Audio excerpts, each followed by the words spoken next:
Pessoal de Papo de Paddock, para quem não conhece aqui, estamos com dois seguranças, o Bork e o Rui, que hoje eles falaram que não dão entrevista, porque eles estão no momento zen, mas estamos com o Crispim, uma lenda, que eu posso dizer assim, em matéria de acertar carro, em matéria de automobilismo.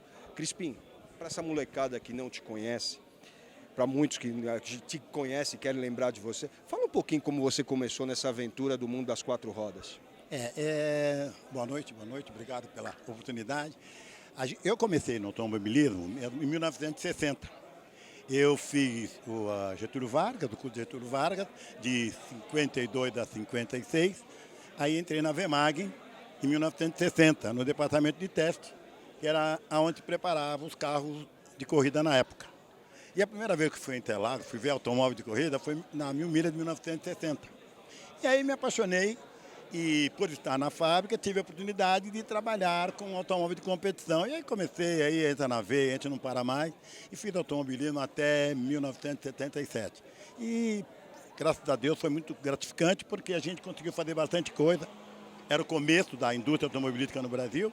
Ela começou realmente em 1956.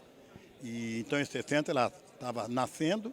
Então, e a gente usava a corrida de automóvel para fazer o desenvolvimento do produto, coisa que hoje em dia os meus amigos aqui não fazem mais, porque eles têm recursos muito mais modernos. Então, para a gente foi muito bom, porque a gente conseguiu aplicar o pouco de conhecimento que tinha e ver o resultado na hora nas pistas.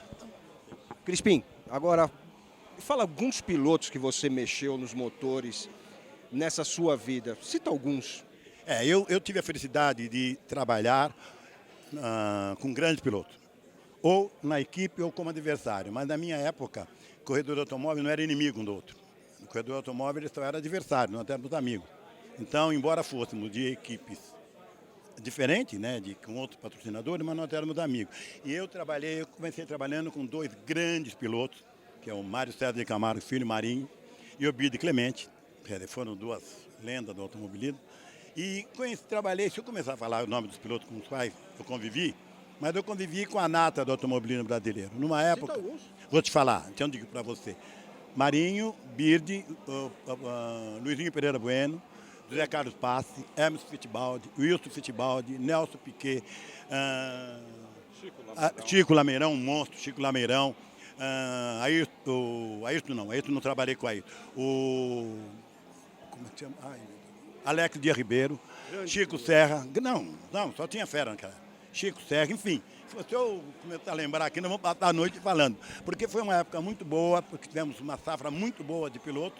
E foi bom, porque a gente trocava experiência e fomos avançando. E eu acho que o automobilismo que está aí hoje é fruto daquela época, daquele trabalho.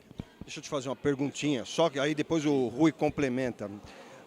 De todos os pilotos que você trabalhou, qual te dava mais trabalho ou qual que olhava para você? Ih, tá enrolado esse negócio, não estou conseguindo. Qual que era o mais complicado, o mais chato, vamos dizer assim, a ser? Mário César de Camargo Filho. Esse foi o mais chato.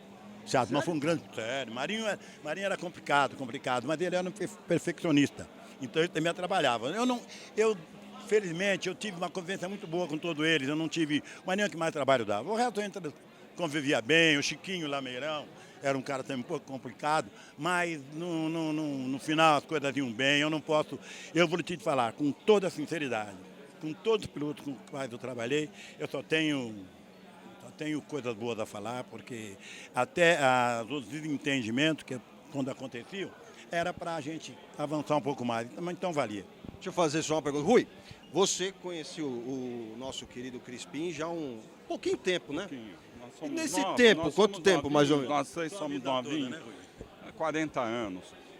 Para quem não sabe, o Crispim fez junto o seu Jorge Letri e o Carcará, que foi o seu Rino Malzone, o Jorge Letri e o Crispim. O Anísio Campos foi o desenhista do carro. É o carro 1000 que bateu o recorde brasileiro de velocidade na década de 60, onde eles faziam um motor DKV render 107 HPs, um motor 1000. Tá? E o Crispim estava no recorde que o Marinho, por problemas outros, não guiou o carro, e quem guiou o carro foi Norman Casari. E esse recorde é deles É verdade. até hoje. No 1213 213 quilômetros. por hora. Agora, uma perguntinha Bom, básica. Qual o motor mais fácil e o motor mais encardido? Aquele que você arrumava à noite, na sexta-feira, deixava no outro dia, ele parecia o bonequinho do exorcista, de ponta cabeça, tudo atrapalhado. O motor mais trabalho que deu para a gente trabalhar, para tirar potência, foi o motor DKV, porque não tem muito recurso. Quando você trabalha no motor de 4 tempos, você tem muita coisa para mexer. Então, você tem comando, você tem válvula, você tem enfim, você tem uma infinidade de peças que você pode trabalhar. O motor dos 2 tempos não tem nada. Ele tem uns buracos no cilindro e os pistões, você tem que se virar com isso. Então, é muito interessante. Você tirar a potência nesses motores é muito interessante. E a gente, felizmente, conseguiu tirar. O Rui falou do Carcará, e realmente o Carcará, o motor do Carcará, tinha 104 cavalos. Nós tiramos 107, mas aquele motor tinha 104 cavalos. Eu, quando falo 104 cavalos, eu quero explicar bem que nós tínhamos um cavalo DIN. Não era esse aí, não. Não é esse cavalo, era cavalo que saía mesmo galopando. Não é esse que ficava guardado no estábulo. Não, porque é verdade. Quando você fala em potência, é muito interessante falar isso.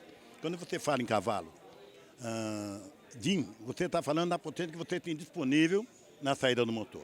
E quando você fala na potência, na potência SAE, é uma potência teórica. Você junta à potência tudo aquilo que o motor consome para funcionar. Exato, então não chega exatamente o que fala. O nota era verdade. Bom, pessoal, esse aqui foi uma aula um pouco do que é um monstro que é Crispim, o nosso querido Rui, o nosso querido Bock, né? Pessoal, o que eu posso dizer desse trio aqui, muito obrigado, porque sem vocês eu não seria tão apaixonado por corridas como eu sou.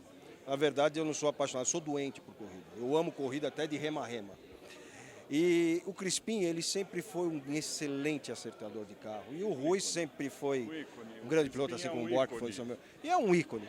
Então, para vocês, foi um pouquinho da aula do que é o Crispim. E mais para frente a gente vai ter um programa só com ele, dele falando as histórias engraçadas, as atrapalhadas que tem, um monte de outras coisas dentro do automobilismo. Valeu, pessoal. Um abraço.